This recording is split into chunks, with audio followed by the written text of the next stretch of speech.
It began on a quiet street in the town of Willow Creek, a place where people left their doors unlocked and the only sounds at night were the occasional barking dog or distant train whistle. On a Tuesday morning in early spring, a young courier named Jenna Cross found something she would never forget. She had been delivering packages when she noticed a small, leather-bound notebook sitting on the doorstep of an abandoned house. Curiosity got the better of her. The notebook was old but well kept, filled with neat handwriting and strange diagrams, maps of streets, notes about people, and most disturbingly, timestamps. At first, she thought it was just the scribblings of a local eccentric, but the entries were chilling. They detailed events with exact times and locations, describing crimes that, to her horror, matched unsolved cases from the past 6 months. Each page became more disturbing than the last. There were mentions of break-ins, assaults, and even murders, always described with an eerie, calm, almost prideful tone. What froze Jenna in place was a line scrawled at the bottom of one page. "Tonight, I will record everything myself." Before she could think further, she heard the sound of footsteps behind her. Spinning around, she saw no one. The notebook slipped from her hands and landed open on the ground. On the page now, in fresh ink, was a name she didn't recognize, and an address, her own. Detective Mark Hollis had been with Willow Creek PD for nearly 20 years, and he had never seen a case like this. The first victims were ordinary people no one had any reason to target, but each crime was recorded in some way. Security cameras were tampered with, but always left small signatures, moments of footage that seemed intentional, almost as if the killer wanted someone to see them without anyone actually seeing. The killer became known to the press as the Recorder, and the town went into lockdown, everyone wondering who might be next.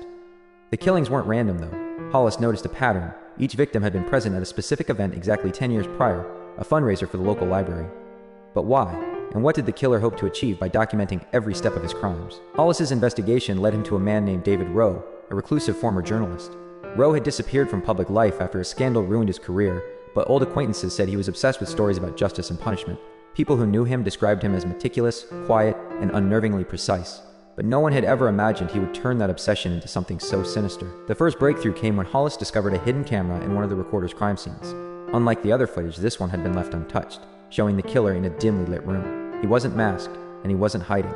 He looked directly into the camera and spoke softly. "I am the truth no one wants to see." The footage terrified Hollis. There was something about the way the man moved, methodical and deliberate, that suggested he wasn't just committing crimes. He was crafting a narrative. And in that moment, Hollis realized the Recorder wasn't just a killer. He was a storyteller, using death itself as his medium. The pattern became clearer after Hollis and his team connected the victims through old records. Each had unknowingly participated in a local charity lottery 10 years prior, and each had dismissed the event as trivial. The Recorder had remembered. He had been cataloging every person who had crossed paths with him or his work in the past, plotting their eventual inclusion in his horrifying story. One night, Hollis received a package at the station, a USB drive with a single video. The file was timestamped for the previous evening. Hollis hesitated, then played it. The footage showed a home, dark, quiet. Then, a man appeared, recording himself setting up a trap. He spoke casually to the camera, explaining exactly how he would make his next victim's disappearance perfect. Then, he paused, looking straight at the lens. "And this time, Detective Hollis, you will see what I see." The message was unmistakable. The Recorder knew the investigation was closing in. He wanted Hollis to watch. He wanted the city to watch.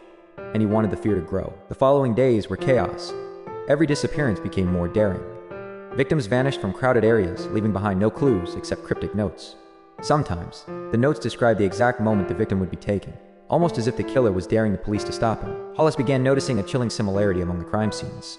Each location had subtle markers, a scratched symbol on a doorframe, a coin placed in a specific spot, or a series of books arranged in a certain order. At first, these details seemed trivial, but together, they formed a trail. Hollis realized the Recorder wasn't careless. He wanted someone to decipher the pattern, someone intelligent enough to follow the breadcrumbs. Meanwhile, the Recorder continued sending videos. One showed him walking through a grocery store, watching families, commenting on their routines, laughing quietly to himself. Another video depicted him arranging a room, detailing how the victim would be trapped, explaining each step in unsettling calm. The footage was never violent, it was instructional, like a manual, but the intent behind it was unmistakable. Hollis enlisted a profiler from the FBI, Dr. Simone Patel. She studied the videos, the notes, the timing, and the symbols. Her analysis was unnerving. The Recorder wasn't just killing for pleasure, he was creating a meta-narrative, a story in which he controlled every character, scene, and outcome. According to Dr. Patel, the only way to stop him was to anticipate his narrative, to understand the story before he wrote the final chapter. As the investigation progressed, Hollis discovered a hidden apartment above an abandoned storefront. Inside, the walls were covered in photographs of past victims, maps of the town with routes highlighted in red, and dozens of videotapes, all meticulously labeled. It was a shrine to his crimes, but also a library, a record of every moment he had planned and executed. And then, the final revelation came. One of the tapes showed a young man who had been reported missing years earlier, alive and well, speaking directly to the camera. He revealed that the Recorder had been manipulating him all along, training him to become a copycat, a disciple of his narrative. The city of Willow Creek realized the horrifying truth. The recorder's story was far from over. Every crime, every disappearance had been carefully orchestrated, not just to terrorize the town, but to recruit the next generation into his story. And Detective Hollis, he realized that the closer he got to the recorder, the more he himself became a character in the killer's twisted tale. Detective Mark Hollis couldn't shake the feeling that the recorder was always watching. Every move he made, every decision he took felt anticipated, almost choreographed. The evidence in the hidden apartment had been the closest he'd come to understanding the killer's mind, yet it only revealed the tip of the iceberg. The tapes, photographs, and diagrams were like pieces of a puzzle, but the final picture remained maddeningly out of reach. Hollis pored over the tapes day and night. Each one showed meticulously planned crimes, executed with precision, yet narrated in a calm, almost intimate tone. The recorder didn't need to hide his personality. He wanted to be seen, but only on his terms. The man treated every crime like a story, careful, measured, deliberate. It wasn't just about killing. It was about control, about narrative, about legacy. And then came the first live stream. Hollis and his team had been monitoring the killer for weeks, trying to anticipate his next move. At 10:52 p.m., a notification popped up on Hollis's laptop. It was a video feed from an anonymous source. The image was grainy, but unmistakably familiar, the recorder. "Detective Hollis," the man said, speaking directly to the camera. His voice was soft, measured, but every word felt like a dagger. "I know you're close. I see your eyes on me. But tonight, you will finally understand." The feed showed a room full of monitors, each displaying a different location in Willow Creek. People went about their lives unaware, but the recorder's calm narration over the footage made Hollis feel like every second was part of a story. Every life a character in a book only the killer could read. And then, one of the monitors froze. Hollis leaned closer, heart racing. On the screen was a familiar face. A young woman who had gone missing weeks earlier. She was alive, tied to a chair, and the camera slowly panned to reveal a playing card placed deliberately on the floor, the Ace of Spades. The recorder's voice returned. "She is fine for now. Watch carefully. Every choice you make changes the story. Fail, and she becomes part of the narrative forever." Hollis's blood ran cold. The killer was playing with him, taunting him, making him part of the story itself. Every tactic Hollis had used to track the recorder had been anticipated. Every assumption he'd made now felt like a trap. The next day, Hollis assembled his team. They mapped the locations of the victims, analyzed the patterns, and cross-referenced them with the tapes. A chilling realization emerged. The recorder wasn't following a simple geographic pattern.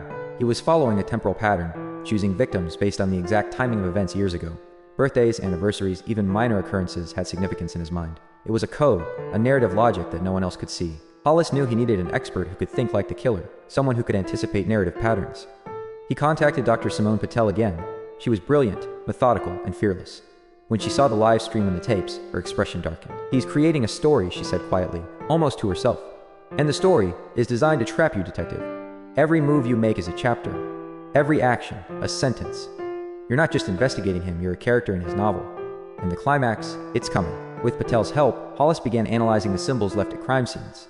They were subtle but consistent. Scratches on door frames, books arranged in particular orders, coins placed deliberately. Each symbol corresponded to a letter or number. After hours of decoding, a message emerged. "Meet me where the story began." Hollis knew immediately where the recorder meant. 10 years ago, the missing girl Emily Carter had disappeared from the old Willow Creek Library during a fundraiser.